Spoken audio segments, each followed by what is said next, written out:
It's often by design or due to prerequisites, not always an error. Fix KB5085516 not installing, all working methods. Nodule 1, make sure you installed previous update. This update depends on KB5079473. Steps. 1. Go to Settings, Windows Update, Update History. 2. Check if KB5079473 is installed. If not, click Check for Updates, install it first, restart PC.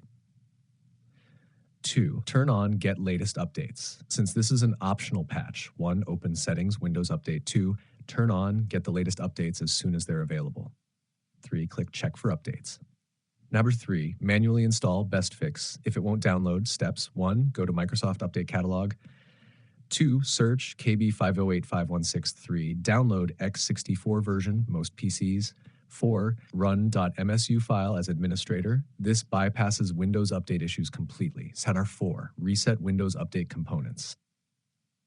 Common cause of update stuck fail.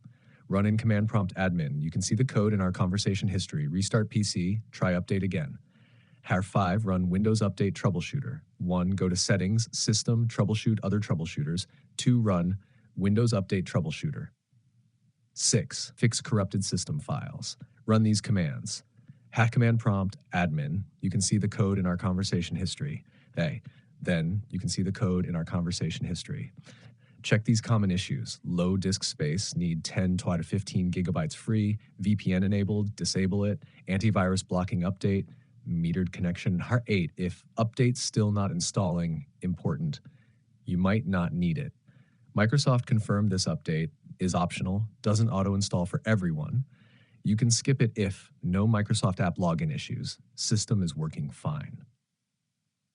If you're